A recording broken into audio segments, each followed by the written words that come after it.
भारत चीन सीमा विवाद में अब अमेरिका खुलकर भारत के साथ खड़ा हो गया है। चीन ने भारत को ये कहकर धमकाने की कोशिश की थी कि अगर वो चीन और अमेरिका विवाद में अमेरिका का साथ देता है तो ये उसकी अर्थव्यवस्था के लिए काफी बुरा होगा। चीन की इस धमकी का जवाब अमेरिका ने दिया और कहा है कि अब उसे दुनिया के अन्य देशों पर धौंस जमाने की अपनी रणनीति को छोड़ देना चाहिए। अमेरिका के एक सीनियर कांग्रेसमैन और विदेशी मामलों के पैनल के हेड इलियट एल एंजल ने कहा है कि अब चीन को पड़ोसी देशों की इज्जत करना सीख लेना चाहिए। इलियट ने कहा है कि अमेरिकी विदेश मंत्रालय भी भारत चीन सीमा पर जारी टेंशन को लेकर चिंतित है। उन्होंने कहा कि चीन का व्यवहार धौंस जमाने वाला है और हम इससे अपेक्षा करते हैं कि वो अपनी हरकतों को छोड़कर पड़ोसी देशों के साथ मुद्दे डिप्लोमेसी के जरिए हल करने पर जोर दे। इलियट ने कहा कि कोरोना संक्रमण के मामले लगातार सामने आ रहे हैं। ऐसे में भारत चीन सीमा पर तनाव का माहौल पूरी दुनिया के लिए चिंता का विषय है। उन्होंने सलाह दी कि चीन को अंतर्राष्ट्रीय सीमा कानूनों का पालन करना चाहिए और अगर कोई समस्या या विवाद भी है तो इन्हीं के तहत उसे सुलझाने की कोशिश भी करनी चाहिए। बता दें कि इलियट अमेरिका के काफी प्रभावशाली डेमोक्रेट वरिष्ठ संसद सदस्यों में से एक है।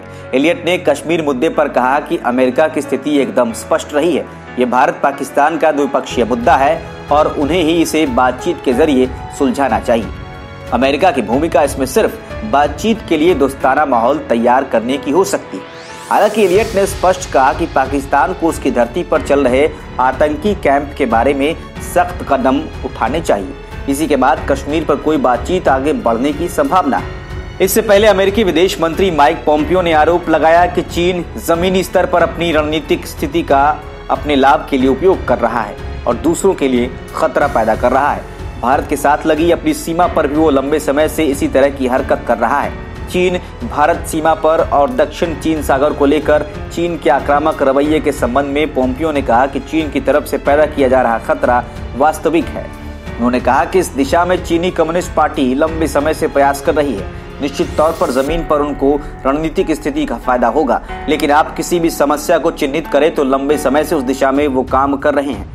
पोम्पियो ने कहा कि खतरा देखें तो भारत के साथ लगी सीमा पर जो हो रहा है उसके लिए वो लंबे समय से प्रयास कर रहे हैं। चीनी कम्युनिस्ट पार्टी द्वारा सेना को आगे करने के संबंध में उन्होंने कहा कि खतरा वास्तविक है। उन्होंने कहा कि चीनी राष्ट्रपति शी जिनपिंग अपनी सेना की क्षमता को बढ़ाने को लेकर प्रतिबद्ध है। हमारा रक्षा विभाग भी मानता है कि यह खतरा वास्तविक है। पोम्पियो ने कहा कि मैं आश्वस्त हूं कि राष्ट्रपति डोनाल्ड ट्रंप के नेतृत्व में हमारा रक्षा विभाग, हमारी सेना, राष्ट्रीय सुरक्षा के हमारे प्रतिष्ठान हमें उस स्थिति में बनाए रखेंगे जहां हम अमेरिकी लोगों की रक्षा कर सकते हैं। भारत, ऑस्ट्रेलिया, दक्षिण कोरिया, जापान, ब्राजील और यूरोप समेत दुनिया भर में हमारे सहयोगियों के साथ हमारी अच्छी भागीदारी है। उन्होंने कहा कि आज की चीनी कम्युनिस्ट पार्टी 10 साल पहले की पार्टी से अलग है।